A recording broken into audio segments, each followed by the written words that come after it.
Hello and welcome to episode 192 of Controller Club, the friendly face gaming space, a podcast where three friends from three continents share in one love, and that is video games. On today's show, Xbox has made some major leadership changes, Bluepoint has been closed, and we as a podcast have been hitting the convention circuit. But before all that, let's introduce ourselves. My name is Kleinfeld, and alongside me today are two of my best friends in the whole wide gaming world. First, coming to us from across the pond, it is the digital art daredevil himself, Tom the Glue Drew. Tom, how are you doing? I'm doing good, thanks. Yeah, I've briefly mentioned that I've started Clair Obscure, I think, the last episode or two, and I'm happy to say that I've unlocked Mael. And I remember a couple when you were playing it, like some of the numbers you were getting as playing as Mael, and now I get it because I've been getting some insane damage on enemies, like with some of her combos, and like it's just yeah, I can't wait to properly talk about Clair Obscure because like it's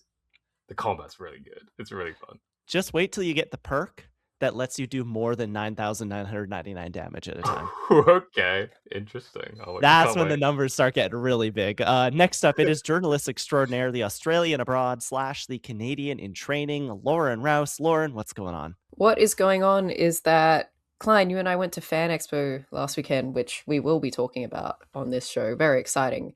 And now we're both sick, so that's kind of the state of things. Yes, we are both fighting a cold. That post-convention plague never ceases to amaze. It hits me every single time, and I am on day 5. So I'm hoping that, I'm hoping this is the end. I don't know. It's not been very fun. No, I think I started later than you, but I'm not looking forward to what's to come. Yeah, but we are just those conventions are just petri dishes. It's kind of gross, but we had a lot of fun, and we'll talk a lot about that. But first, we've got some news to break down, so let's get into it. Tom Drew, the news we choose, please. It's the news we choose. Yeah. And we go to Tom Drew first. Late breaking news, a Friday afternoon news dump. Tom, what's going on?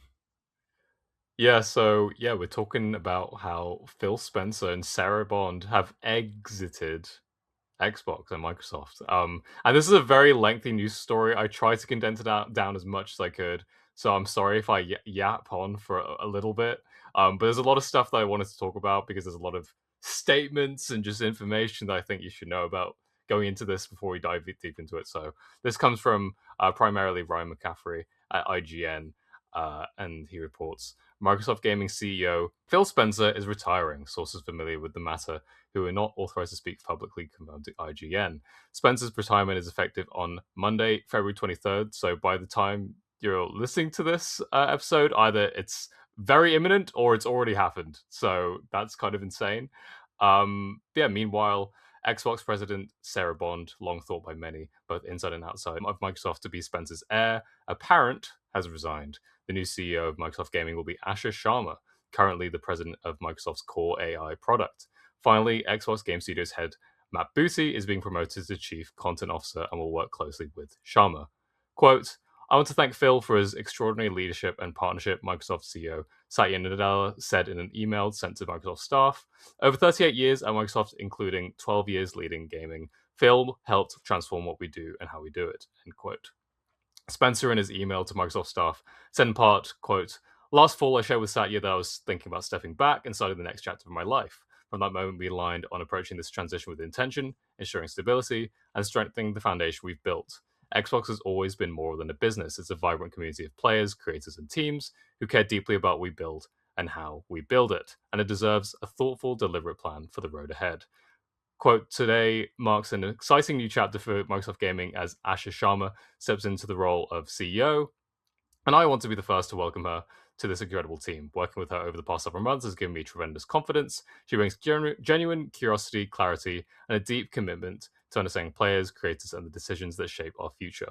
We know this is an important moment for our fans, partners, and team, and we're committed to getting it right. I'll remain in an adversary role, advisory role, not adversary role, advisory role through the summer to support a smooth handoff, end quote. Sharma is a former VP of Product and Engineering at Meta and former Instacart COO, who's also a board member of the Home Depot. She joined Microsoft in 2024. And yeah, Sharma also had a statement, which I'll read quickly. Not the whole thing, but just the kind of the key points that she was kind of outlining and kind of coming into this role. Quote, "My first job is simple: understand what makes this work and protect it." That starts with 3 commitments. First, great games. Everything begins here. We must have great games beloved by players before we do anything. Unforgettable characters, stories that make us feel, innovative gameplay, and creative excellence. We will empower our studios, invest in iconic franchises, and back bold new ideas. We will take risks. We will enter new categories and markets where we can add real value grounded in what players care about most. Second, the return of Xbox. We will recommit to our core Xbox fans and players, those who have invested with us for the past 25 years, and to the developers who build the expansive universes and experiences that are embraced by players around the world. Third, future of play. As monetization and AI evolve and influence this future, we will not chase short term efficiency or flood our ecosystem with soulless AI slop. Games are and always will be art crafted by humans and created with the most innovative technology provided by us. The next 25 years belongs to the teams who dare to build something surprising, something new, something no one else is willing to try, and have the patience to see it through. We've done this before, and I'm here to help us do it again. I want to return to the renegade spirit that built Xbox in the first place. It will require us to relentlessly question everything, revisit processes, protect what works, and be brave enough to change what does not. So, interestingly, in this original piece, there's kind of no word from Sarah Bond. We just knew she'd resigned um, around this same time. But later on, Sarah Bond posted her own statement on LinkedIn, and this comes via Fraser Gilbert at Pure Xbox. And I'll just read a shortened version of that statement. But it's worth noting that she doesn't actually say why she's chosen to leave. But yeah, she says, quote, "I'm incredibly proud of what we built together over the past 8+ years." She's referring to Phil Spencer there. PC and cloud gaming are growing faster than ever. Our next console is well underway, and together we've helped to lay the foundation for a more open gaming platform that spans devices and reaches players around the world. With that, I've decided this is the right time for me to take my next step, both professionally and personally. We're living through a transformative technological era that will shape the next generation of our industry, and I'm energized by what's ahead. I've had the privilege of spending time with Asha over the last few weeks as we've planned for this transition, and I've seen firsthand her deep commitment to our players, developers, and brand. She brings deep technology and commerce experience along with a strong track record of building and scaling platforms that the world uses. Xbox deserves this. So yeah, this was like Klein kind of like mentioned up top. This was like kind of a bombshell. We heard this on Friday, like very late in the day. So this came up as a big surprise. So I think to all of us, I did not see this coming at all. But I've yapped on long enough. What do we think is going on? What do we make of this? Lauren, I'll jump to you first. What's your takeaway from this whole situation? Yeah, there's quite a lot to unpack here. Um, I think we can all safely say that Xbox has been struggling for a while. So the question is whether Phil Spencer was going to stick around and try and course correct, or whether he could do that, or whether this is him just being like, I'm wiping my hands of it. I've done what I can and I'm letting someone else give it a go. And now Microsoft has had to figure out what it wants to do with Xbox. Like, we could, with this change in leadership, very much be seeing the end of Xbox, I think. It will really depend on what happens, I think, in this next generation. Uh, it's the whole bypassing Sarah Bond thing has been very interesting because it does seem that she was sort of primed to take over. She's been with Xbox for so long and worked closely with Phil, and just seemed like a logical step that she would step up. So, like, reading between the lines, when they bring in somebody from the Microsoft side, it just sort of seems like that's the parent company going, we're actually investing way more in this side of the business, and we want someone to now merge these things over on the Xbox side as well, which unfortunately it seems like is AI. And I know that um Asha, what was her name? Asha Sharma? Sharma. Yeah. Has come out saying, like, it's not going to be the AI slop, it's not going to be that. We're still prioritizing creativity in games and things like that. But I think it's sort of like, you can compare this to like the Warner Brothers and Netflix thing. Like, you have these sort of radical new kind of unprecedented, sometimes unregulated technologies coming in, and people get scared about what that means for the traditional side of things. So, Netflix coming in with its streaming windows could potentially kill the cinematic experience. And similarly, you wonder what's going on with like all these AI processes. Will this come in and kill the game dev experience, the creativity of video games? I'm not sure. I have a point to make on consoles, but let's hear what you guys think on this first before we get to that. Yeah, well, I think I pretty much agree with you. Like, I think it is kind of troubling a lot of that kind of rhetoric that Sharma has in her statement here. Like the quote that stands out to me is where she says, "The next 25 years belong to the teams who dare to build something surprising, something no one else is willing to try." And like obviously, like all of us want games to move forward and like innovate and do like show us these like new exciting things. But it also reads to me like that almost signals like a lot of teams at Xbox should be scared, because if you're not doing like, if you're not firing all cylinders, if you're not doing, even if you're just doing like, you know, okay and like doing good, that's still not good enough, and you're probably in trouble, which is kind of a troubling, I don't know, it's a weird messaging to me, at least. I might be reading too much into it, but that's the kind of impression I'm getting from that. McLean, I'll jump to you. What's your take on the situation? I mean, it's all very messy, right? Like Friday afternoon, this all breaks, and I'm kind of at a loss for words on the whole thing. Like X or Phil Spencer for a long time, it kind of felt like was kind of getting to the point where this was going to happen. And they said in a longer statement that was released that like they'd been planning this for over a year. I just don't know if you're planning this, if this was planned in any way, if this was actually Phil's choice that today was the day it's going to happen. I just don't see it happening like this. Like, why isn't Asha going on a podcast with Phil and having like a long chat of introducing her to the gamers and this and that? Like, this to me screams of Microsoft grabbing the wheel and being like, nope, it's done. Phil, you can retire. That's what we'll say. And that's what we'll do publicly. I think Sarah is quite spurned by this whole thing. Like, I have a feeling that she really felt like she was going to be the head of Xbox. And I think we all kind of felt like that over the last couple of years, that they were really building her up to be that. And when Microsoft comes in and goes, no, it's this Microsoft, this in-house person that we have, she's like, okay, then I'm gone too. And that's kind of shady to me. You don't announce this sort of thing at 3:30 on a Friday. Like, it feels so Friday afternoon bad news. And we've seen it time and time again with so many different things. And, in the statements themselves, I think Asha is saying some of the right things, but to say it and to do it is two very different things. This does feel very much like a song and dance. The thing that worries me is that last line she has that you have written down here. It's that it will require us to relentlessly question everything, revisit processes, protect what works, and be brave enough to change what does not. That to me is like, if you're not selling consoles, I'm sorry, like it's over.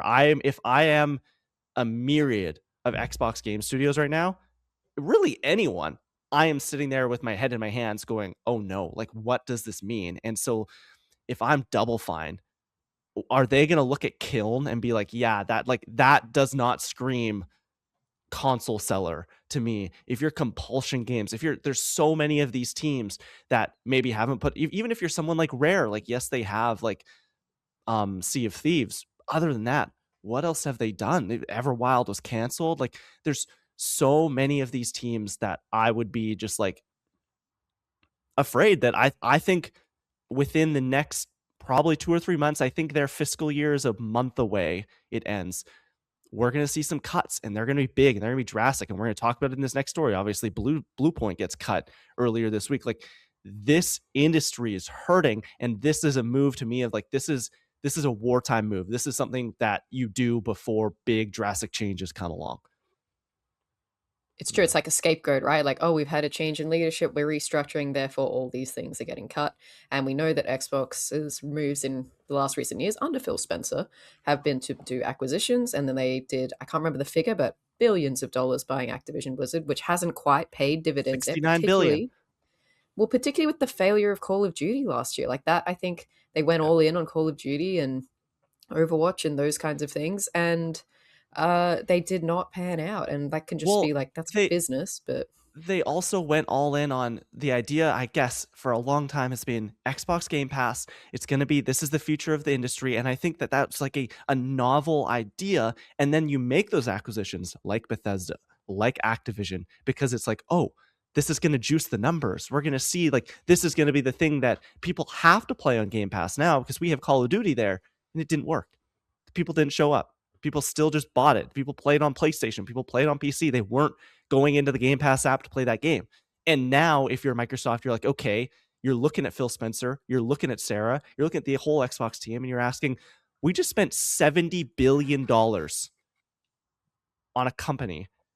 What do we have to show for it? Nothing. I think that Activision deal is going to go down as like that is, if Xbox truly does die, it will be that day that deal went down. That's when Microsoft started putting them way more into the microscope. That's when corporate leadership really started to look at this thing, and we will look back as like that was the day. That was when the battle was lost. Yeah, and I mean, like, it just obviously, like, hindsight's 2020, but yeah, you did look back at that acquisition. It's like, how could they have ever like made that ROI back? I mean, obviously, like, Call of Duty was in a very different space at that time, in particular, but like, it just seems like it just seems crazy to look back on at this point, and I just don't know what I like. I look at this and I don't really know what they do to course correct at this point.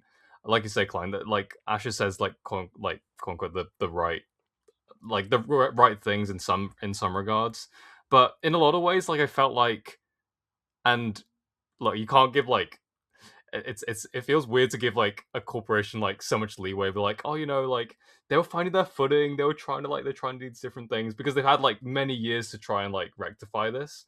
But like at least to me, it felt like in the past year or two they've made some like moves like in terms of gaming. Or like there are games that are coming out with Xbox that I'm actually excited for, and I'm like this is actually like something I'm a lot more interested in.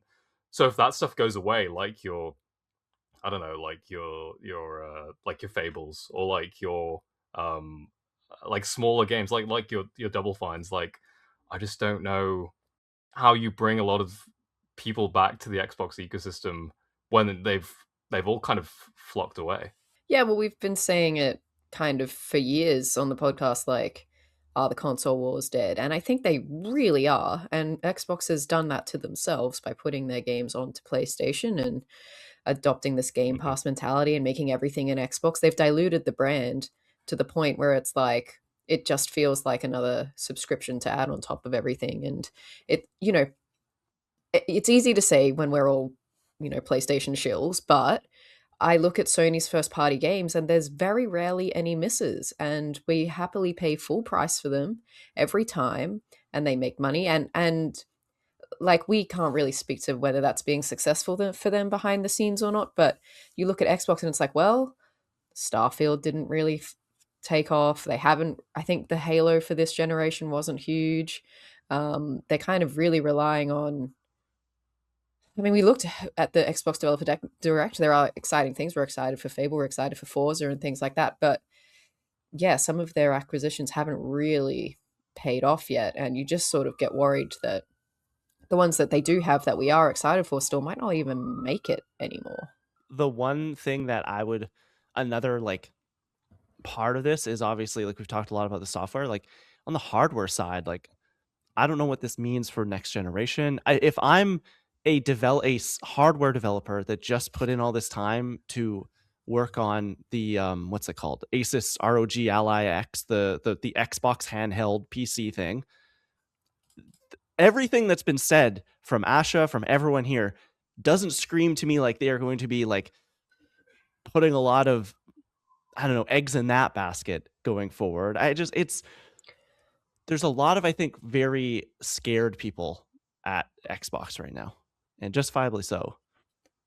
Well, actually, to that point, the thing that I was going to bring up is that it actually seems like, from what she's saying, they are still going in on consoles, because she says, the return of Xbox, we will celebrate our roots with a renewed commitment to Xbox, starting with console, which has shaped who we are. So I think they are, where we may have thought that they might not have a next generation Xbox or it would look very different, it seems like they're still going to do like an Xbox Series Z or whatever the next thing is, which I will be very interesting, because I think we're at a point where, and this is across the board with consoles, we're at a point where it's like graphics and fidelity and those kinds of things don't matter anymore. Like, you release the PlayStation 5 Pro, and how many people actually decided to go out and upgrade to it, you know? People are just happy if it runs at this point, you know? Just like, give me the thing that lets me play the thing. And so Yeah. what I think about this is the only way then they can innovate is probably with AI. So I think that that's what she's going to bring to the table now, is this expertise in that area. And then the next Xbox console will be hugely like Apple does with all its new iPhones, like the AI chips and processing power that's been allocated by AI and stuff. And I'm like, I guess that's where the industry is going. So that seems smart, but I think that is very heavily what the next Xbox console will be.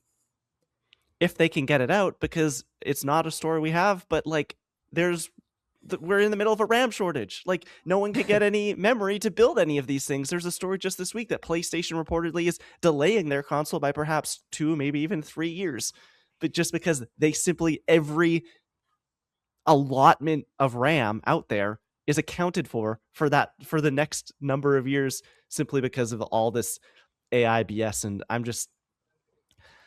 don't know. There's so many more question marks heading into these next couple of years of gaming that I'm like, I just want to play the games, man. Like, I just want to have fun. Like, I don't want to talk about like all of this just like really, really dire stuff, but we have to.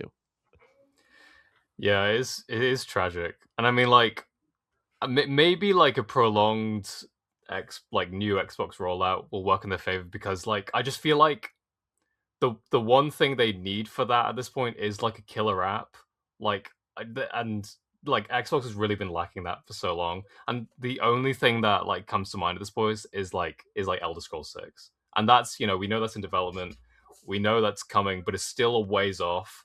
So like if they can line that up, maybe that will reignite some interest. And like, you know, like Lauren's saying, like some of the AI systems that like Asher Sharma seems to be like familiar with, they could obviously put it into the hardware, but like I'm sure they're going to want to, like what she says herself, like to try and integrate that into like the software and stuff. So maybe Elder Scrolls 6 relies on AI in some form system, and that creates some sort of, I don't know, something that will get people on board with it. But I just, other than like a really solid game like that, maybe they have something in the back pocket. Maybe Asher Sharma has like this really like innovative idea to get people back to the Xbox brand, but I don't know what that could really be other than what I just said, like basically Elder Scrolls 6 at this point.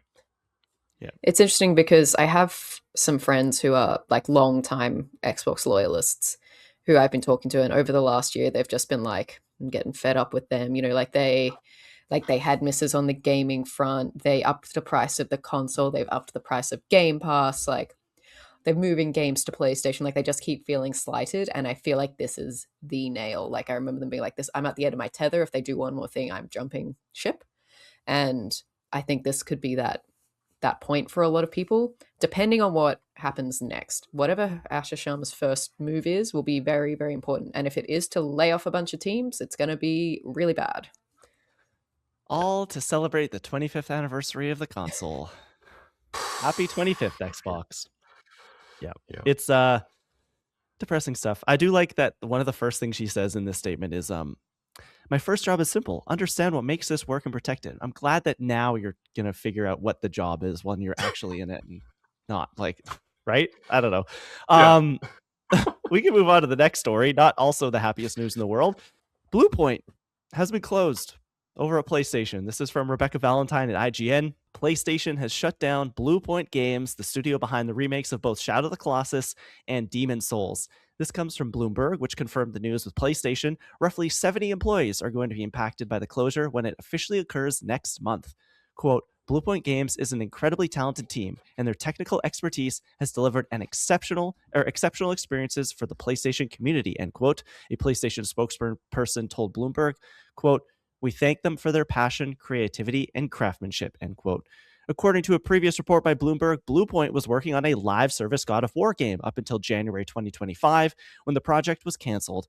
The studio then spent last year pitching new projects, but ultimately was shuttered before it could get one moving. Bluepoint was founded in 2006 by former Retro Studios employees and proceeded to work on a number of PlayStation games, including several collections of existing games, such as the God of War collection, Metal Gear Solid HD collection, and Uncharted the Nathan Drake collection. It also served as a support studio on ports of games like PlayStation All-Stars, Flower, and Titanfall. But Bluepoint's claim to fame was its 2018 remake of Shadow of the Colossus, followed by its 2020 remake of Demon's Souls, both of which were highly praised by critics and fans. It wasn't until after Demon's Souls that Sony acquired Bluepoint in 2021. Under Sony's management, Bluepoint did some co-development work on God of War Ragnarok, but otherwise did not release or announce any new games. So, congratulations, Sony. You buy a studio, they do work on stuff. Nothing ever comes out of any of it, and now they're closed 5 years later. What do we think about this? Bluepoint, what I would consider one of the gems of the industry, gone in the blink of an eye. Tom? Yeah, I mean, look, the Xbox story, I was confused and I'm worried for the future of Xbox. But this Bluepoint story just made me upset. I was just mad about this. We've just come off a pretty good state of play the past week or so, that I was okay, I'm actually reinvigorated with what Sony's doing with PlayStation, and I'm kind of a lot more hopeful for what's to come. But now this just signals to me again, this they just don't know what they're doing. They have no clue what is going on. It frustrates me because, like you said, Klein, they did such good work. That Shadow of the Colossus remake is awesome. The Nathan Drake collection is such a great remastering of those original games. I just I don't know, man. What were they thinking, giving a studio that specialize in this particular niche, did an awesome job executing on this every single time, and giving them a live service game and then just shuttering them. It just it just baffles me completely.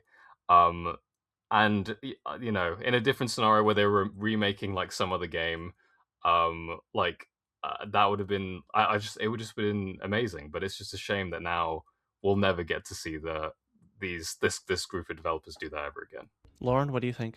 Echoing what we're all feeling, I think it's super disappointing, but it's also really strange to me because I think that the work, well, Bluepoint wasn't really putting out, any original IP or anything like that. I think the work on remakes and remasters is really critical, particularly when you have games, particularly from the PS3 era, that are unplayable now, and have not been playable since that console. So remakes and kind of really the only way to get those games. And particularly now when nostalgia, investment in nostalgia is so high right now. People want to return to their comforts.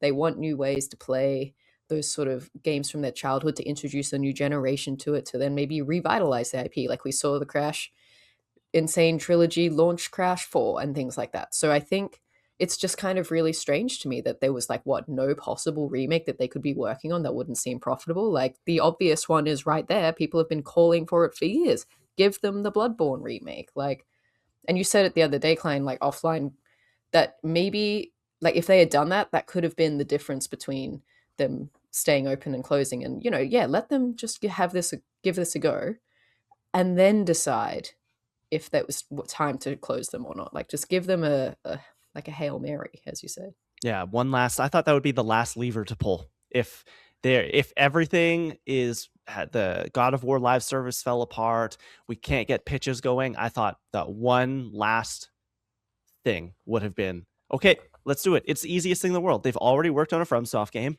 They did Demon's Souls. They did it damn well. This studio, I think, occupied a unique space in the gaming industry that just isn't, we don't really see this in the same way that Hazelight has that local co-op thing, split screen thing down, and that's locked in. This was a remake house. That's what they did. They made these amazing remasters, and there had been talk after, I guess, Demon's Souls that they wanted to potentially do something original. So it was very surprising when last year it came out that, hey, they were working on a God of War live service game. And I guess that's original because it's not It's not remaking God of War, but it is in the God of War universe. I just don't know how that conversation starts. Was it them who was like, we want to make a God of War live service game? Was it part of that big initiative a few years ago? Hey, we're making 12 live service games at Sony, and this was potentially one of them. If I was PlayStation and they came to me and said, we want to do this, I would have said, no, that's not what you guys do. And you know what? If you don't want to do it, then I'm sorry, some people may have to move on. We may have to bring people in, but Bluepoint is the remake studio. That's what they do best. And I think that it was cool of Sony to like have that under their umbrella. We obviously got nothing from it in their time as a part of PlayStation Studios, but it's just this, especially right now, as you said, Lauren, in such a nostalgia heavy time where remasters and remakes are, we just had a God of War remake announced. They're doing the trilogy. Like, I would think that PlayStation would be able to figure this out. But It's hard to think that well, it's hard to think that they weren't put on the God of War remake. Like, that's where you do I begin to wonder know. whether it was their complete initiative to be like, we want to do the God of War live service, because they had worked on Ragnarok and knew the world a little bit. Because it's like, Yeah. it seems like that remake would be ripe for them to do, and then we wouldn't be worried about them closing right now. Yeah, and I think to the point of like, remakes and remasters are, yeah, like you guys have said, nostalgia's big. And we get remakes all the time, like Capcom makes so many Resident Evil remakes at this point. But like that does feel like such a core part of the business now, where AAA, because it is so expensive and it takes so long to be able to justify like such a long wait between these like new installments. Remakes are really the only way you can engage that fan base, keep them satisfied, and be like, okay, this is not an entirely new experience. There's a new way to maybe experience a game that you're already familiar with, and get some money out from that. But like to completely eliminate like a source of that now, it just means another pillar is gone, and there's going to be an even longer wait between like these temple releases, and it just becomes even more frustrating for like people who invested in the PlayStation ecosystem of like realistically like now we're 6 years in and we have like plenty of games to go, but this is still like investing into that ecosystem is like, what is there to play in the meantime? Obviously, we like us as gamers, we have backlogs that like span so much, but the average person is waiting for that big temple release, and if there's nothing in the between, um, the frustration kind of grows, I think. So, yeah, it's a shame we just don't have that anymore. They've got a month still, so I don't think it's likely.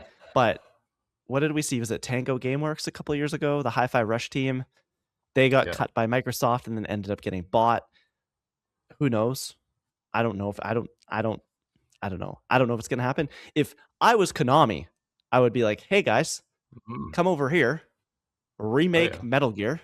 Like they did another team did Metal Gear 3 last year, but like, hey, do a full scale Metal Gear Solid 1 remake. I don't know. It just seems maybe Phil Spencer and them will join up. They'll form I was gonna say, well, hey, maybe this is Asher Sharma's first move is to save Bluepoint Games, and then we go, actually, you're all right.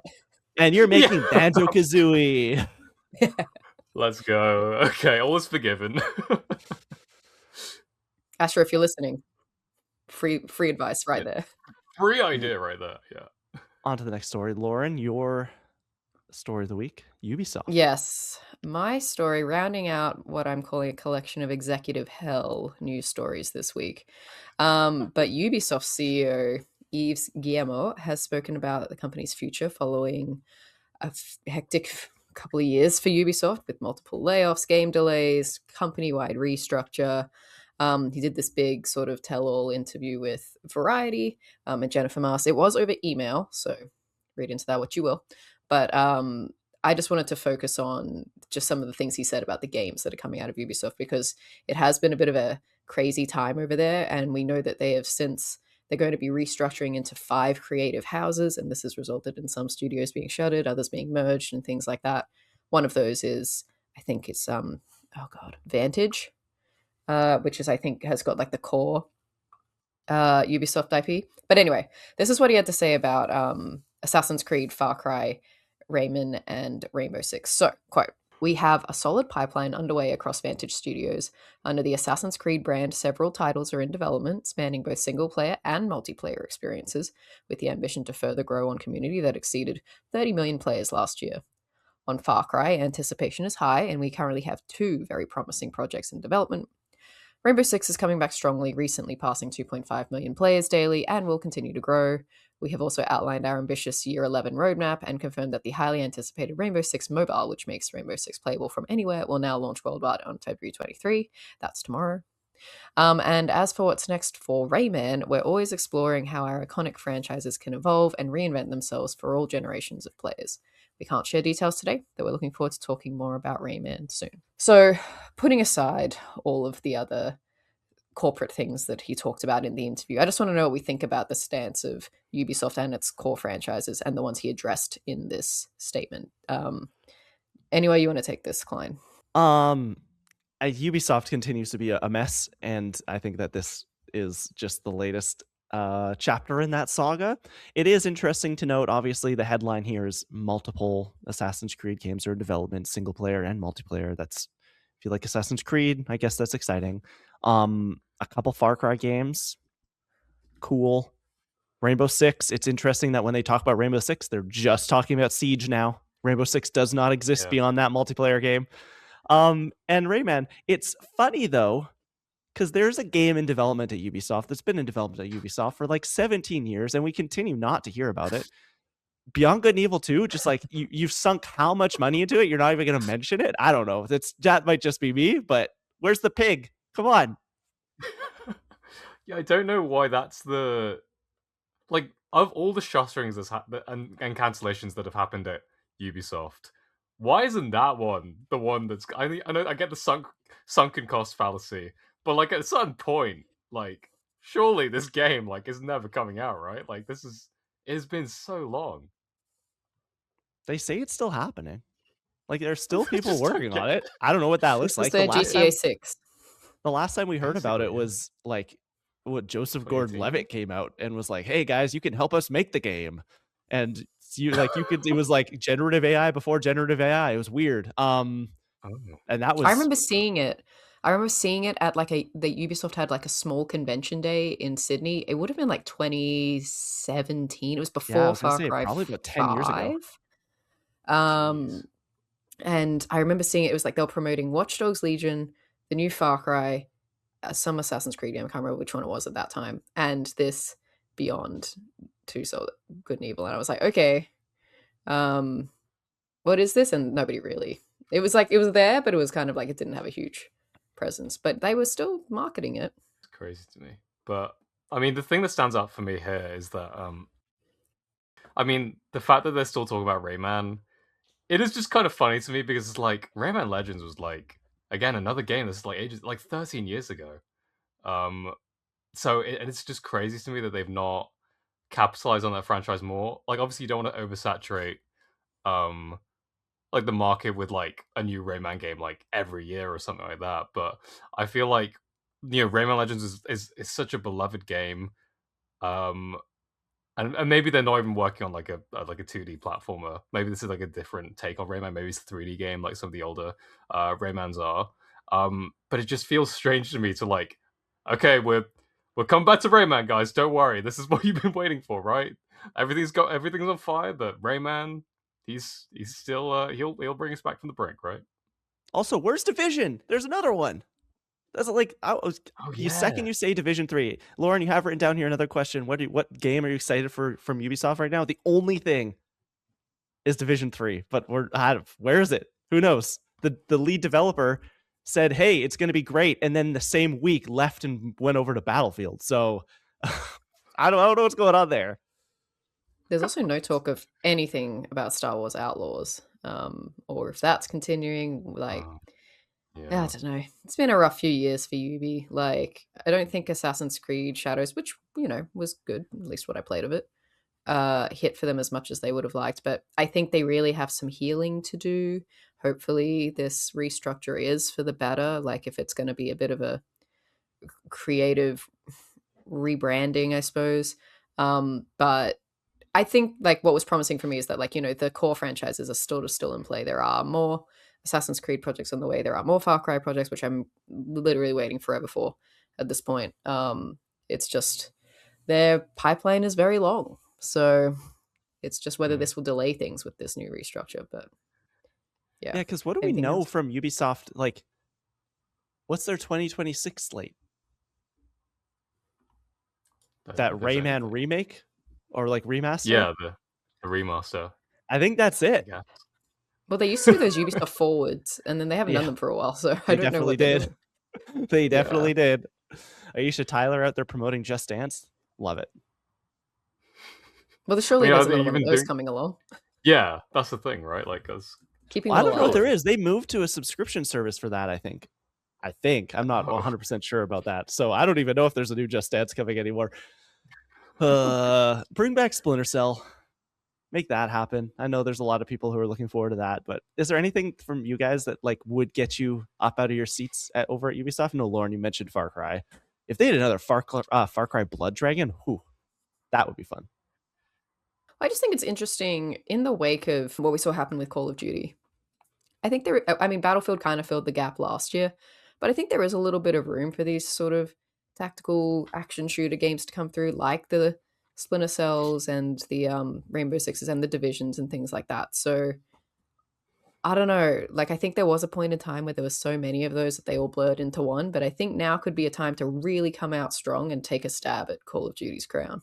Yeah, Maybe probably they bring about back time. X Defiant. Oh my god. Yeah.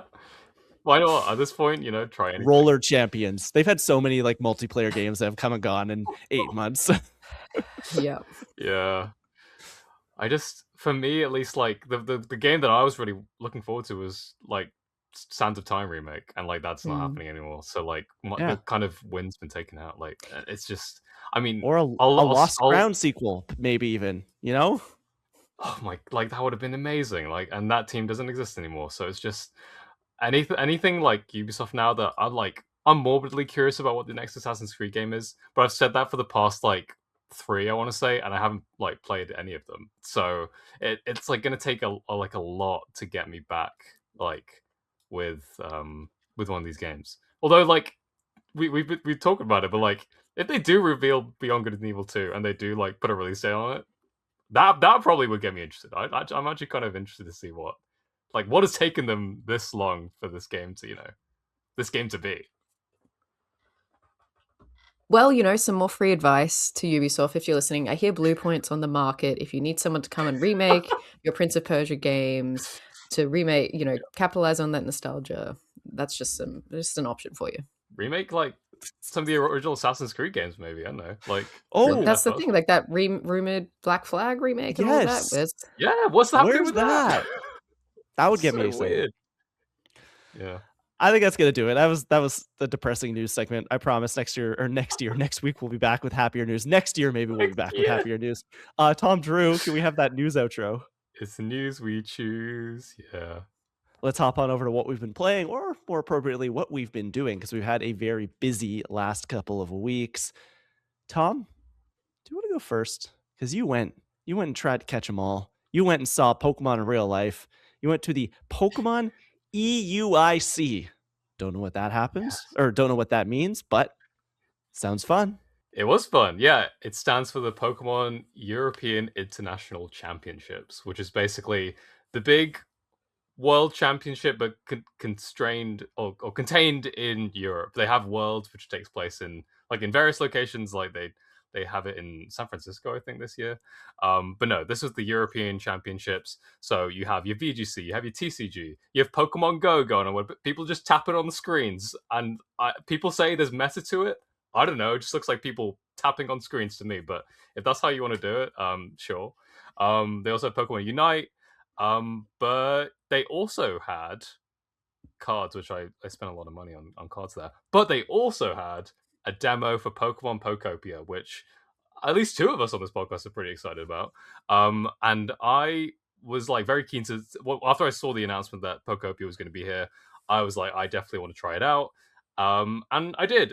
If you haven't seen already, I posted a quick short from live on the show floor of my impressions. But if you didn't catch that video, I'll dive a bit deeper into it now. It's fun. I basically got to play like 20 minutes of Pokopia. They drop you into this like little world that's like pre-built, so they have like different Pokemon dotted around. They had some structures as well. They're like a little village already pre-made. They said that like none of that would be there in the final game. You kind of have to build out your village on your own, which is kind of interesting. But yeah, you just kind of go around talking to Pokemon, doing little tasks and missions for them. And some will reward you with like items, or some will reward you with abilities. Like Squirtle will give you water gun, and you can water the grass to make it not look all brown and stuff. Basically, you can turn into Lapras if you go into the sea, and you can sail around as a Ditto Lapras thing. And yeah, I had a lot of fun with it. It definitely was like pretty overwhelming because yeah, like I said, we only had 20 minutes to try this out, so I was trying to like see as much as I could, but it definitely felt like the Animal Crossing comparisons have been made, and it felt way more like New Horizons than I was expecting it to. Like the interactions you have maybe are a little bit more advanced because you are doing a little bit more for Pokemon in terms of like the missions and the and what they're asking you to do. But like the customization, the crafting, all of that stuff is like super Animal Crossing. So if you like that system, you're gonna really enjoy this because it does feel one to one, except you're just talking to like Espeon, or you're talking to Dragonite instead of like an anthropomorphized animal, which is fun. And like at the like obviously I only played 20 minutes of it, but like the writing and stuff, I feel like I've had like a kind of a problem with the writing in Pokemon for the past couple of years, where it's like it just feel quite like I don't want to say corporate, but it just feels quite dry and like characterless. But this felt like there was a little bit more like emotion and care put into like some of the dialogue, and it felt like a lot more like Pokemon Mystery Dungeon, which is one of my favorite spin-offs in Pokemon, where they just had much more personality, and I actually wanted to engage with the Pokemon and talk to them, which was really nice. You could also like talk to them, and you just be like, "Hey, follow me," and they'll just follow you around. Like it's like similar to, I guess, Heart Gold Soul Silver. I guess you can do this in some of the more recent games, but yeah, they'll like follow you around your village, and you just have this like, little like entourage of Pokemon as you're going around. I know it just feels pretty cool. So yeah, like again, didn't get to try like a ton of it, but I'm definitely a lot more kind of hopeful for this game than I was. I was a little bit more hesitant just because, like, I mean, we're all a little bit burned by Legend ZA. I feel like, Game Freak's kind of like putting out products, and I'm like, I don't know about this, but Pokopia, like, I actually came away pretty excited to try out more. So yeah, that was basically my Pokemon impressions. I don't know if you guys have any questions about the demo or anything, but yeah, that's about it. I have several questions. Firstly, this is a Oh, yeah. different team than Game Freak, right? I think so. I think it's the Dragon Quest Builders team, if I'm not mistaken. Oh, that makes sense. Yeah, which is like the Megaforce. same kind Yeah. of game in the Dragon Quest universe. And I've heard those games are great. So yeah. Gotcha. Okay, so like you may not have gotten to do these things in the demo, but is it you get the powers from the Pokemon, but then can you also kind of like set them to work? Like, can you be like, "Hey, Squirtle, water all my plants while I'm gone," and that kind of thing? Can you order them around, basically? So I ask them didn't see nicely. anything. I hope, yeah, I'd assume you'd ask them politely, but I didn't see anything like that in terms of like those chores. Maybe that is an option, but there are certain things you can get them to do. So like a lot of the buildings, you can assign them to like build buildings for you. It's almost like Okay. Cult of the Lamb. Farmville, I guess, or Cult of Sure. Lamb, yeah, a very more apt thing. So yeah, you can give them little tasks, and they'll go around and do stuff for you. And there's also like I guess there is a similar system in Animal Crossing where it's like a friendship thing. So as you become better, you talk to your villagers more. They'll like give you better items or whatever. You can eventually get their portraits. But in this, it's like a very much like, there's like a friendship system where they'll tell you like how friendly they feel towards you. And I don't know what that unlocks specifically. Maybe that is like you can ask them to do specific things. But yeah, there did seem like there's a thing baked into it where you can have a bit more of a connection to the Pokemon more so than Animal Crossing. But yeah, I didn't see specifically those, but I'd have to assume there's something like that in the game. Okay. And you said like the writing is better because this is probably one of the few games where we actually get to talk to Pokemon and they get to talk back with words that we understand. Yeah. They're not just their names. What are they saying? Like, what are they like? Do they Well, have they're just trauma? like, well, so Do this they is the hate thing, like, people? so there aren't any people in this because it's set in a post-apocalyptic world Whoa. where humans A don't exist anymore. poke-apocalyptic. They should have called it Pokopia Pokeapocalypse. That would have been apocalyptic. incredible. Like, because yeah, you have this Tangela or Changrowth, sorry, who existed like for a while, and they like tell you like, yeah, like they tell you like, about humans and that sort of thing, and you can see like remnants of the original world that existed before, like I guess Do the we know what humans all happened? died out. What I didn't see what anything. Like great calamity came and befell upon the human race? I assume you'll find out as the story progresses, but yeah, they didn't say specifically what became of the human race. But no, they just talked about like they all have like their like you talk to like Scyther, for example, and he's just talking about like he likes cutting stuff. I don't know, like he's like really and he's really like energetic and like kind of a I guess a Chad. He's like a Chad kind of character. Well, you have like Squirtle or Bulbasaur, and they're more cutesy and that sort of thing. So yeah, I don't know. I feel like they tailored the personalities to the various different Pokemon. It's not like Animal Crossing where at least I mean I haven't seen the full game, but like in Animal Crossing you have like 8 personalities, and then each of those personalities are just like skins essentially for the different villages you have. But this it felt more bespoke, where it's like yeah, each one like has something unique to say. Did you see any evidence of these Pokemon evolving? Like you have a Squirtle, you have a Charmander. Will I, as I hang out with this Charmander, get to see him become a Charizard, or am I going to have to go and find my own Charizard? Yeah, I'm actually not sure about that because I did see there was an Eevee in the village and there was an Espeon, so I don't know if they're just counted as separate like Okay. villages or if yeah, you can maybe choose like how they evolve or whatever. Because yeah, like you also had like yeah, like Dragonite was on the beach like fully evolved, so I do wonder if that's maybe a mechanic. It would make sense that there's some kind of evolving thing, but yeah, there was no like I didn't really see any of that this early on. Did it seem like quite expansive? You know, you're saying there's like beach environments and we've seen the environment that they showed in the trailer. We've seen that you get to sort of eventually, I think, turn into a flying Pokemon. So like, does it seem larger than Animal Crossing? Oh yeah, so like I didn't experience this, but I like I was watching some of the other people play, and yeah, you can go into the water as Lapras, and like you said, you can fly as Dragonite. I didn't unlock these because like I guess people are way better at gamers than I and managed to unlock all this stuff before I could. But yeah, you can go into the water, and I think it's all like randomly generate like procedurally generated. You could just go into the water and just like sail, I guess. And it'll just the world will just continue to like expand. And there's like So islands yeah, and stuff you come across? yeah. So it definitely Okay. wasn't just contained to one place. Feels Yeah, more you like could a go around. Minecraft world than an Animal Crossing world. Exactly. And that's what I hear Dragon Quest Builders is kind of compared to, like a Minecraft sort of thing. So yeah, it definitely feels like, yeah, way bigger than what an Animal Crossing has. Cool. Did it up your hype, or are you kind of at the same level as you were going into the demo? I'm definitely like higher on it. I don't know if I'll get it at launch yet.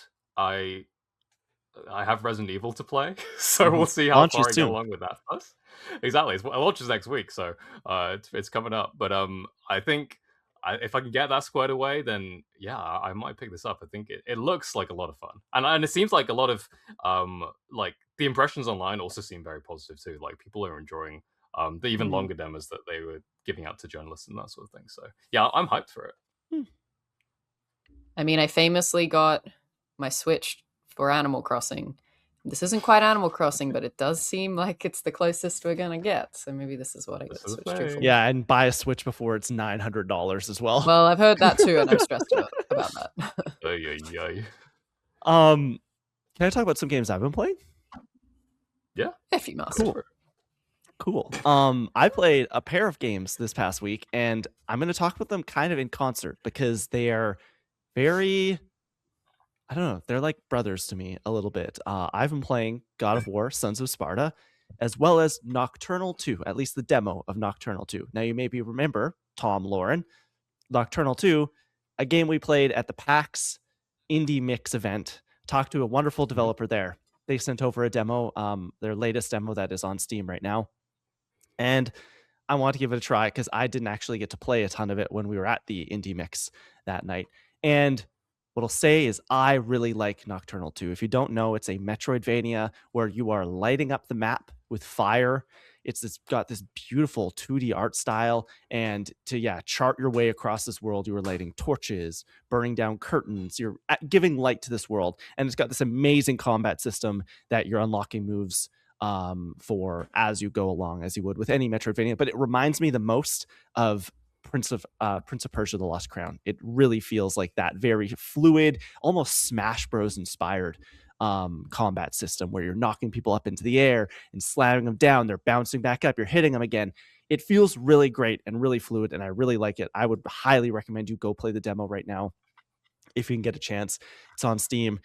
It is just, I'm really looking forward to playing this game. I think this demo was bigger than the one we saw at the Indie Mix. I saw a few more environments than I think I remember you guys seeing when we got in there, and was liking what I was playing. It did get quite difficult by the end of the demo. I was really feeling the difficulty, but I like that. I like when a game like that will push against you. It didn't feel unfair.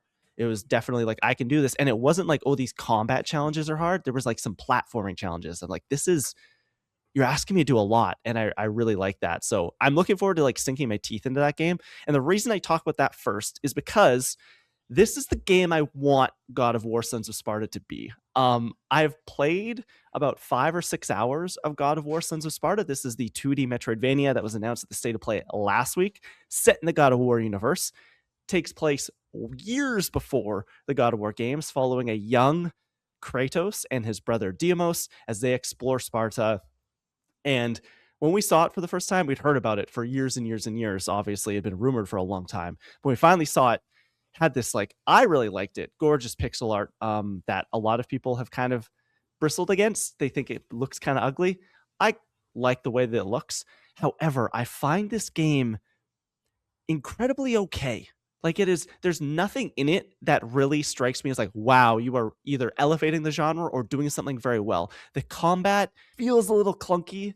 Like the animations and attacks and stuff like that, you can feel like you can get locked into them very easily, where you'll do something and you'll be like, oh no, I didn't mean to press that, and now I'm stuck doing it. I'm going to get hit. And I also have found, for a game that's 2D, has this pixel art style, I found a ton of technical issues. I think this game runs terribly. In any boss fight, it slows way down. The frame rate drops so far down. The world I find quite generic. Like it is just kind of like ancient Greece. It's just doing all the greatest hits in that sort of deal. Like it is like, okay, we're in the ancient Greek city, and now we're in this like kind of generic looking forest area. And I don't know. I want to like this game a lot more. I think I'm going to see it through to the end because I don't hate it. I'd probably give it like a 7 out of 10 if I was putting it on a scale. I don't think it's bad by any means, but I just think in the world we are in right now, where we are there are dozens of amazing Metroidvanias to play. You can't just be an okay one, because like I can go play Hollow Knight. I can even go play I could go play Prince of Persia again. And that's like this game, looking at it and then playing something like Nocturnal. I do like the pixel art style, but playing Nocturnal and seeing this world, and even looking at the new Castlevania game coming out, I wish they had done something a little more inspired for the God of War Metroidvania. I wish it looked like that. I wish it played that smoothly. It does feel a little clunky, and I don't know. I'm not loving my time as much as I would hope I would have. Yeah, that's a shame to hear, because when the reveal trailer came out, we were all pretty excited about it. Just quickly on Nocturnal, I remember like loving that demo at the Indie Mix, and I bought Nocturnal 1, and I haven't touched it yet, but I really want to try that out. Now, especially after you talking about Nocturnal 2 more. But yeah, it's a shame that like they, in terms of like the structure of it, like, is there a lot of exploration? Yeah, like it's a huge world. It is way bigger than I thought it was going to be. I haven't beaten it I'm not anywhere near beating it. I've seen some people talk about it's about 20 hours to beat this whole thing. So it is like quite expansive. I have seen a picture of like the full completed map. And it's absolutely huge. The one thing I didn't mention that I do want to give this game flowers for is the combat system does do this interesting thing where in a lot of these games, health is at a premium. You're always like something like Hollow Knight, you're always conserving every single little bit of health that you have. In this game, it's kind of like they added a bit of Doom, the modern Doom games, where you have a separate attack that you can do that will do a little bit less damage that's guaranteed to give you health pickups on an enemy. And I think like that in a Metroidvania setting works so well because it's like, hey, I'm low on health. I know this next enemy. I know how to beat him. I know those attack patterns. I'm going to take a little bit more time. Maybe it takes 6 hits instead of 4 hits, but I'm going to be guaranteed to get health every time I hit them. I think that's like a really inspired, cool choice. It's interesting you say it doesn't run very well because I feel like that's kind of a cardinal sin these days from video games, particularly when there's such a long turnaround between them. And I wonder why they then released so quickly, because obviously it was shadow dropped and everyone was very surprised about that, because easily PlayStation could have just announced the God of War trilogy remake and called it a day, and that's all we needed to hear from Santa Monica Studios that day. And rumors of there being more announcements coming in the summer and things like that. So I just wonder why. I mean, it's normal for games to come out and have a few little issues, but it's yeah, every boss fight, every arena fight. If there's just like too much going on screen, it chugs. And I'm like, I can go play Prince of Persia right now, and it's a buttery smooth experience the whole way. Yeah. I haven't seen a single frame drop playing Hollow Knight. Like it's just this game. It's bizarre. I'm like this. It doesn't feel like there's a lot going on screen right now. Like it doesn't really feel like they should be chugging. I'm not looking at this. I'm not looking at God of War Ragnarok in this like photorealistic 3D massive sprawling world. Like I do really just have this one screen in front of me and the lion enemy or whoever I'm fighting on the other side. And in these games, especially a Metroidvania like this, where it is so combat forward, any one of those little hitches can mean life or death. Like it can really, really mean like that in a boss fight. And then you're just like, okay, it's chugging. I'm dodging. I hope it works. I really hope it works. And sometimes you get hit. I've had to just like, you can get hit quite a few times before you die in this game. There's been some boss fights where I'm like, I just need to get out of here. I'm just running into them. Like I don't care if I get hit. I'm going to be able to outlast them and just like hit them as many times as I can. Don't care if they're attacking me or the game is chugging at all. Do you think you're going to finish it, like knowing that there's 15 hours ahead of you? I do. I think I will. Like there are the actual exploration of this game and the powers that you get. I am really liking. They do this really unique thing where the powers that you're getting are all sort of given to you by various gods. You come across a temple of whoever, Apollo, Zeus, anyone, and they're the ones who give you these powers. And then the puzzles that they make you complete as you move along and once you get these powers are quite a lot of fun. I really like those puzzles. I like you come into a room and you see, okay, there's the little eye there, so I have to hold I forget his name, but there's a stone head that can like activates a laser. So do that, and then okay, I use my like electric slingshot over up to this thing and this like, and walk into a room and seeing all the pieces laid out in front of you and trying to figure out what order I need to do the things with the combination of powers that I have, or maybe I don't even have all the powers I can right now, is a lot of fun. There is fun to be had in this game. I just think that if you are completely starving for Metroidvanias and you have nothing to play, you haven't played, let's say you woke up from a coma from 10 years, you haven't played anything for the last 10 years of Metroidvanias, this is probably like 62nd on the list I'd give you. But as somebody who has like kept up with a lot of these things, and if you enjoy the like, I don't know, God of War mythos, this is adding a bit of like connective tissue to those games. So there is that on top of it. It is so far before any of the stuff that we've seen in God of War that it does feel quite disconnected, at least from what I've seen. Who knows? Maybe an hour 20, it does really connect to the mainline games, but it's kind of told to you through an older Kratos telling his daughter Calliope the story of him and his brother. And so like there is active narration as you're going through the levels, which is quite interesting. Of you'll come across a thing and Kratos will be like, oh, and then this is when I met this person. And Calliope will be like, well, can I do this? And he's like, yeah, you totally can do that. And that's something unique to this game that I haven't seen in a lot of Metroidvanias, is it is this like kind of like storybook that you're moving through. But I don't know. As I said, it's probably like a 7 out of 10. I'm not adoring it like I was when I was playing the Nocturnal 2 demo, where I'm playing that and I'm like, Yeah. I want this game right now. Like, I want to be able to like experience more of this combat. I want to get through those platforming challenges. I want to see what sort of new powers are going to give me, because there's only just a small sprinkling in the demo itself, and it happens to look amazing. Whereas God of War, I like the pixel art style, but I'm not like, it's not a selling feature for me. Yeah. I find this interesting, and this like can be like a broader discussion for all of us, but like, so this comes out, it's a bit of a like a sort of a spin-off in a different style. It's a bit of an experiment. We also have, the Horizon multiplayer game coming out, which again looks a little different, bit of an experiment. People don't really know how to feel about that.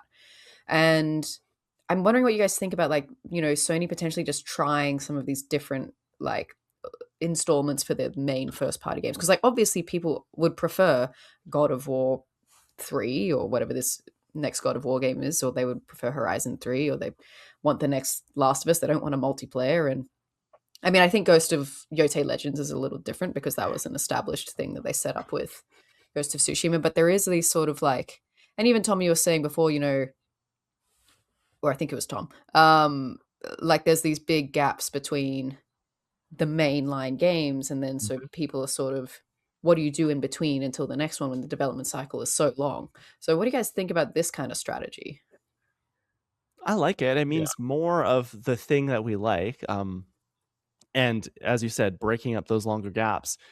And I would like to see them continue with it. I think that, yes, God of War Sons of Sparta is not a 10 out of 10, is not a game of the year. There is still fun to be had there. And I wouldn't want to like nix the entire experiment just because this thing didn't work, because one of these might be a 10 out of 10. Who knows? Maybe the Last of Us kart racer comes out and we're all like, this is the greatest, this is a generational game. I think that it is fun that PlayStation wants to experiment with some of these titles and play around with what they can be in and out of the genres that we know them as.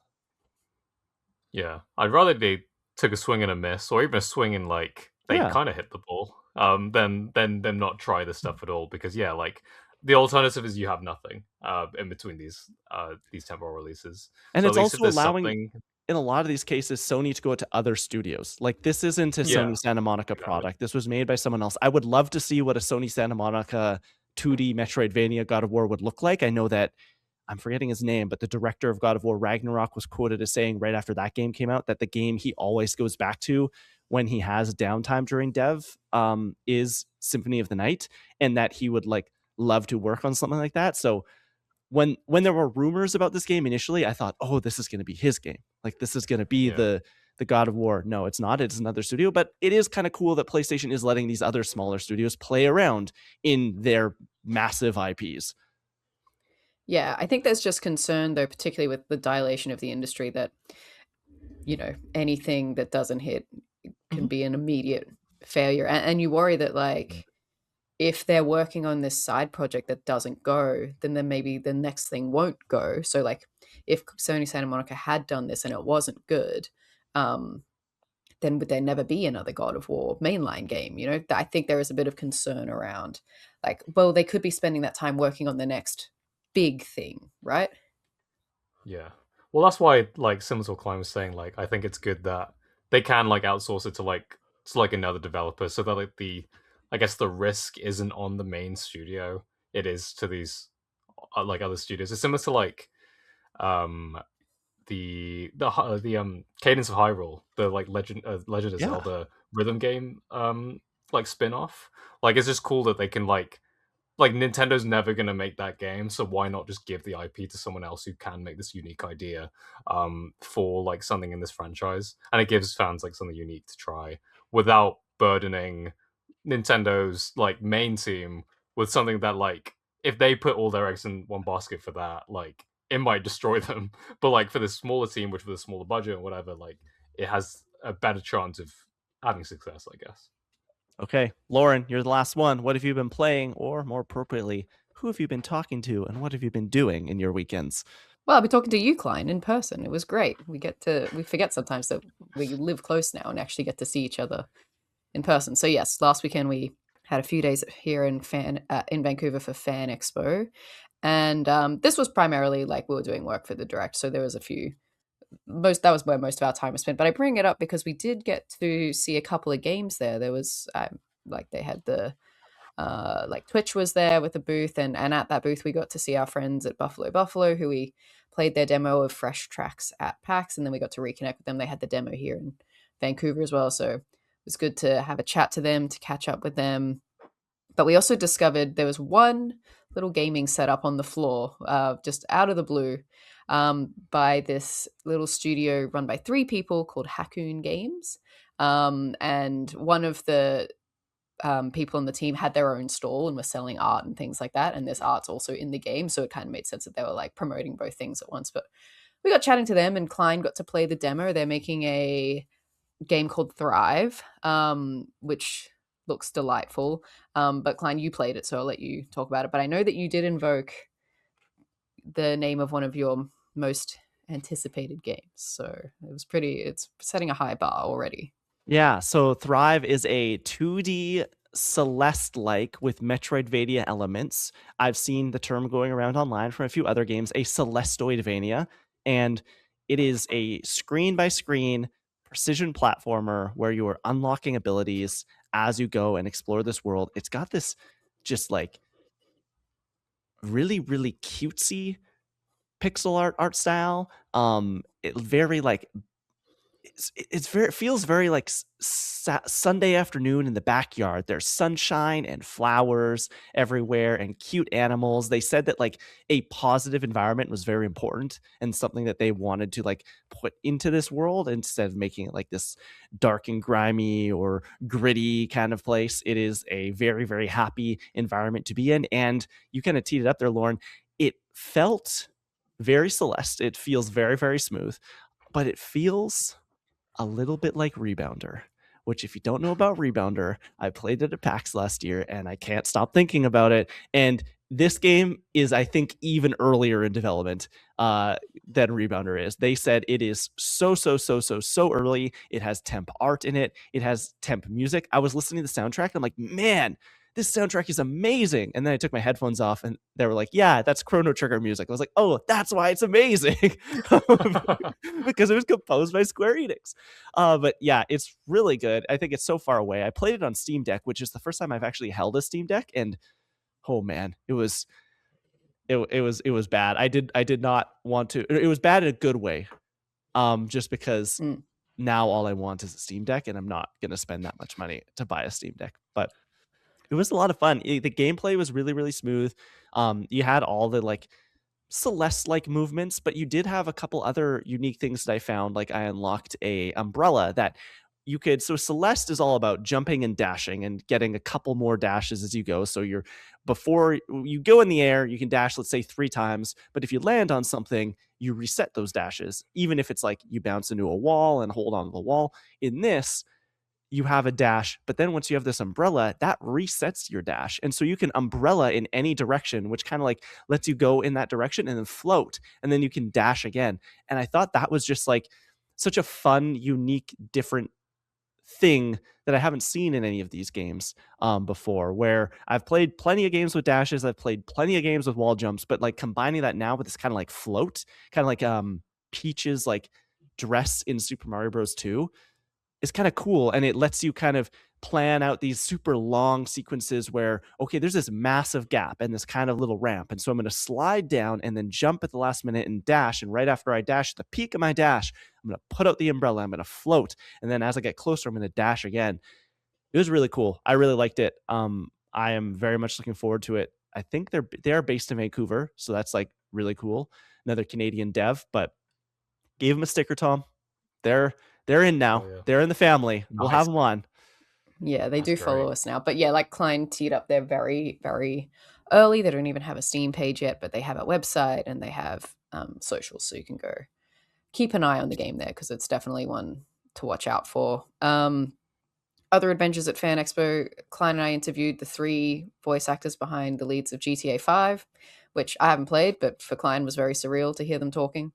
They're all pretty cool. They obviously couldn't say anything about GTA 6, but they're still doing pretty well out of it. Like 13 years later from GTA 5, had pretty consistent lines and people coming up to them getting their game signed. The panel was a wild experience, like a lot of people just going up and asking them to say things, like to flip off their friends who couldn't be there and things like that. So I was like, standard GTA audience. Who else do we see? We saw Christopher Judge, speaking of God of War, having a good chat about his time as Kratos and what that meant to him. I did line up to ask a question, but Mr. Judge likes to talk about things in depth, so didn't even get close to getting to my question.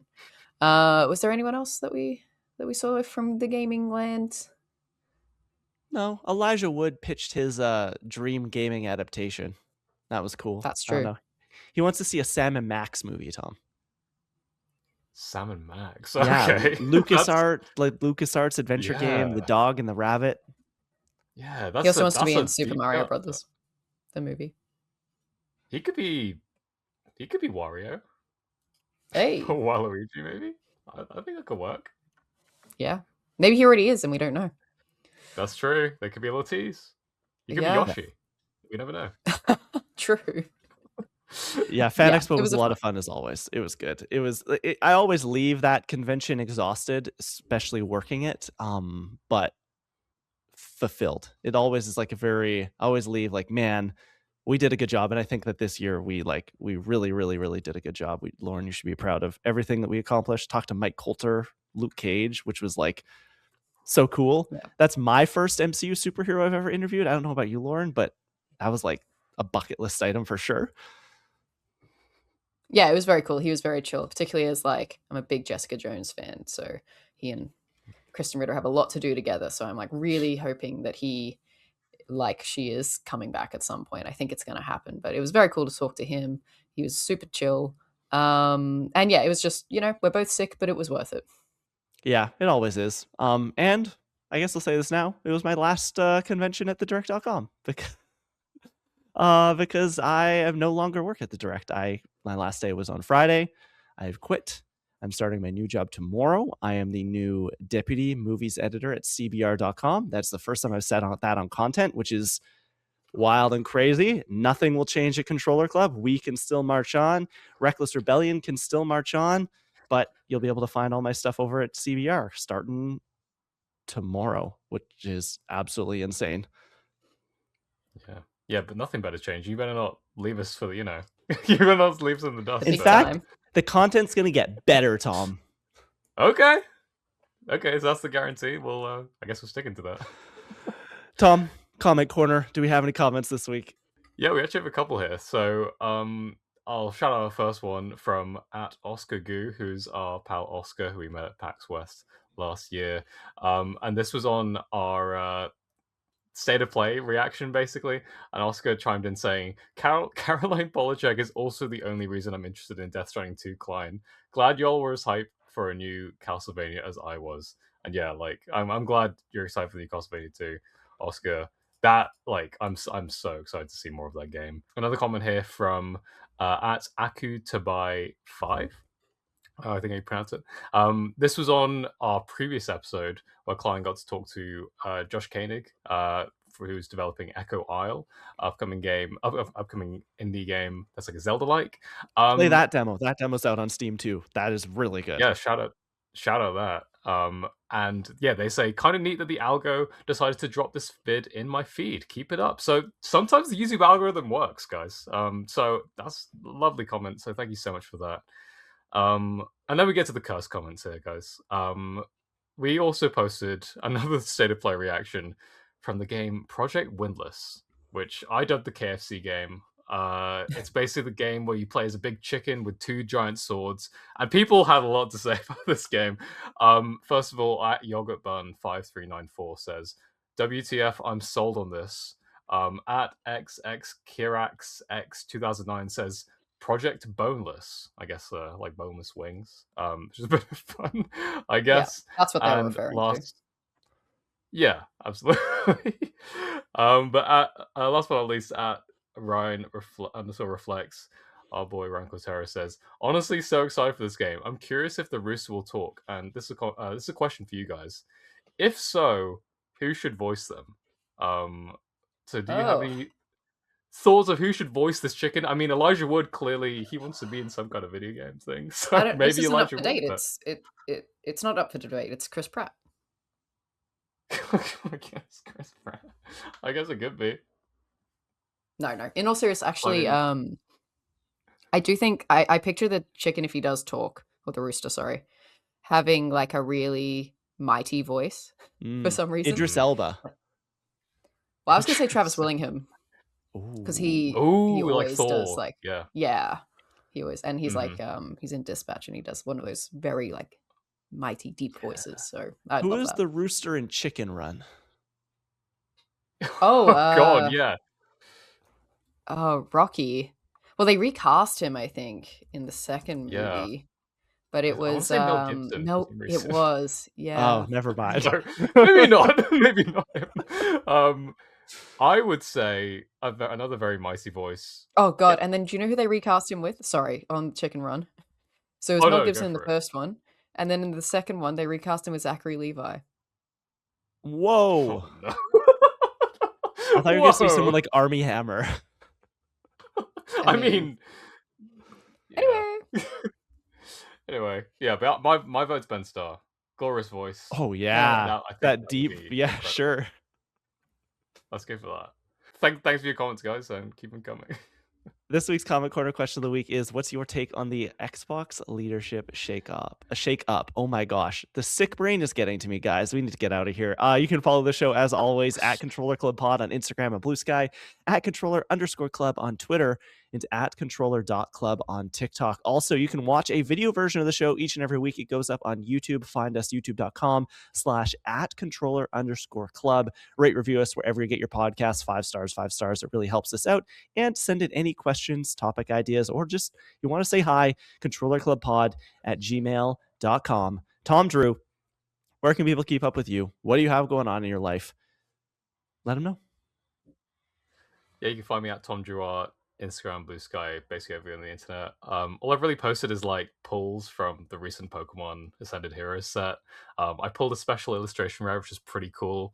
So I was excited. But I did see that friend of the show, Steve Begvari, pulled a God pack, which is basically like every single card in a pack is a hit. So I'm very jealous of Steve, but I'm happy he pulled that. The other thing I'll promote is that Pokemon adjacent related, we haven't posted about it yet, but there is a Pokemon live stream happening at the end of the week this week. So tune into Controller Club, because we'll be live reacting to whatever they're going to show at this Pokemon Presents. Maybe it'll be some dumb app, maybe it'll be Gen 10, but I think it'll be a lot of fun. Maybe both. Maybe both. They're going to track your toothbrush this time instead of sleeping. Lauren, where can people keep up with you, and what do you have happening? You can follow me at lrouse19, mostly on Blue Sky these days, but Twitter and TikTok as well. I don't think I've posted about it yet. I've just been retweeting clients' posts, but yeah, we did go to Fan Expo. We did do some interviews. Some of those have been coming up on the direct so far. So yeah, there'll be more of those to come in the next weeks and so with Mike Coulter. We're also sat in on panels for people like Katie Sackhoff or Elijah Wood. So there might be some things out of that as well. You can keep an eye out for on socials and on thedirect.com. And you can keep up with me everywhere. I'm at the Kleinfeld, TheKleinFelt. That's going to wrap up this episode of Controller Club. As always, thank you so much for listening and watching. Now, let's get gaming.